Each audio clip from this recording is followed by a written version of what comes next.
मित्रांनो, जिल्ह्यातील जवळपास 67,686 शेतकरी जे पीक विम्यापासून वंचित राहिले होते, पीक विमा कंपनीने या शेतकऱ्यांना पीक विमा वाटपाचा जे टाळाटाळ केली होती, रिजेक्ट केले होते यांचे क्लेम वगैरे, अशा शेतकऱ्यांना एक चान्स देण्यात आलेला होता की बुवा तुमचे क्लेम वगैरे जे तक्रारी वगैरे रिजेक्ट करण्यात आलेल्या होत्या, तर तुम्ही जे पाहिजे ते डॉक्युमेंट तहसील कार्यालयामध्ये, त्याचबरोबर तुम्ही काही शेतकऱ्यांना सांगितण्यात आलेलं होतं की तुमच्या गावातील जे ग्रामपंचायत वगैरे तिथे कागदपत्र जमा करा, त्यानंतर ते कागदपत्र तालुक्याच्या ठिकाणी नेऊन देतील वगैरे. त्यात सुद्धा मित्रांनो एवढा मोठा चान्स दिला कृषी विभागाने, एवढा मोठी संधी दिलेली असताना सुद्धा असे काही शेतकरी आहेत ज्यांनी निष्काळजीपणा केला आणि त्यांचे डॉक्युमेंट त्यांनी त्या टायमिंगमध्ये प्रोसिजरमध्ये दिले नाही.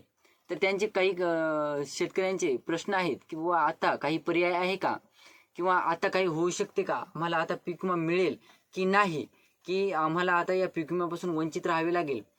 तर त्याविषयीची सविस्तर माहिती आपण आजच्या व्हिडिओमध्ये क्लिअर करण्याचा प्रयत्न करणार आहोत. तत्पूर्वी जर चॅनलवर नवीन असाल तर चॅनलला सबस्क्राईब करा आणि समोरील जे बेल आयकन बटन आहे ते दाबायला विसरू नका. तर नमस्कार मित्रांनो, मी राज सूर्यतर, स्वागत आहे कृषीमॅन यूट्यूब चॅनलमध्ये. मित्रांनो, तुम्हाला जर काही प्रश्न असतील ते डायरेक्टली इंस्टाला मेसेज करून विचारू शकता. इंस्टाग्राम ID हा डिस्क्रिप्शन बॉक्समध्ये दिलेला आहे. तर मित्रांनो, आपण ज्या जिल्ह्याविषयी आज माहिती घेणार आहोत तो जिल्हा म्हणजे लातूर जिल्हा. लातूर जिल्ह्यातील जे शेतकरी पीक विम्यापासून वंचित राहिलेले होते अशा शेतकऱ्यांसाठी कृषी विभागातर्फे परत एकदा चान्स देण्यात आलेला होता. जवळपास 67,686 शेतकरी या पीक विम्यापासून वंचित होते. म्हणजे एवढ्याचेच क्लेम परत एकदा तक्रारी कार्यालयाकडे गेलेले आहेत. परंतु मित्रांनो, अशात सुद्धा चान्स दिलेला असून सुद्धा बऱ्याच शेतकऱ्यांनी निष्काळजीपणा केला आणि त्यांनी आपले कागदपत्र पोहोचवले नाही. अशा शेतकऱ्यांनी आता पीक विम्यापासून वंचित राहावे, पीक विमा विसरून जावा. कारण तुम्हाला एवढा मोठा चान्स दिला असताना तुम्ही कागदपत्र देऊ शकले नाही, म्हणजे तुम्ही पीक विम्याच्या प्रतीक्षेत नव्हतेच याचा अर्थ, किंवा तुम्हाला पीक विमा जे पीक विम्याची जी रक्कम होती त्यापासून तुम्हाला काही घेणं देणं नव्हतं, असं देखील ग्राह्य धरण्यात येईल. तर मित्रांनो, निलंगा तालुक्यातून जवळपास 16,482 शेतकरी हे अजूनही पीक विम्यापासून वंचित आहेत. त्याचबरोबर रेणापूरमधून 11,900, औसामधून 11,317, लातूरमधून 10,907, उदगीरमधून 5,016, त्याचबरोबर शिरूर आनंदपाळ 3,312, चाकूर 3,143, अहमदपूरमधून 3,075, त्याचबरोबर जळकोट तालुक्यातून 1,503, त्याचबरोबर देवणी तालुक्यातून 1,019 शेतकरी हे अद्यापही पीक विम्यापासून वंचित होते. त्यांच्या तक्रारी वगैरे रिजेक्ट करण्यात आलेल्या होत्या.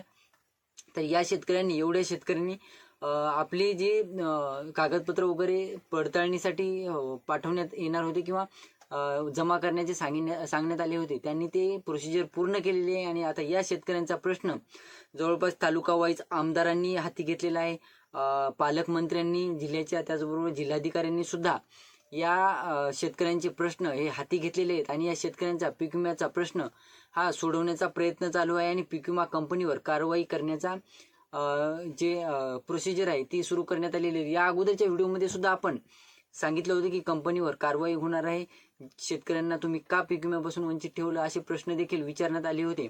त्यातच मित्रांनो, आता मित्रांनो, एवढ्या शेतकऱ्यांचे जे क्लेम आहेत परत एकदा कृषी विभागाकडे म्हणा किंवा पीक विमा कंपनीकडे म्हणा सादर करण्यात आलेले आहेत. आणि या शेतकऱ्यांचे प्रश्न हे पीक विम्याचे सुटणार आहेत.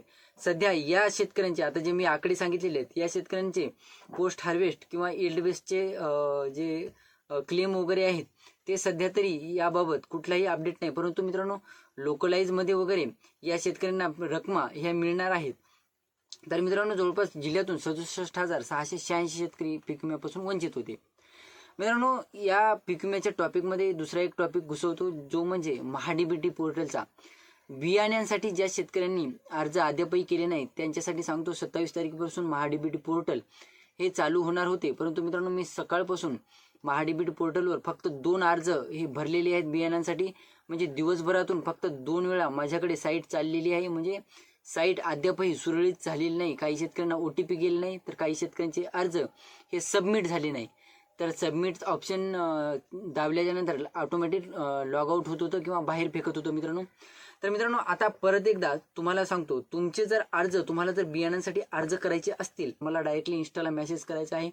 इंस्टाला तुमचा फार्मर ID सांगायचा आहे आणि मला OTP सांगायचा आहे. फार्मर ID टाकल्यानंतर जो OTP जात आहे तो OTP सांगायचा आहे.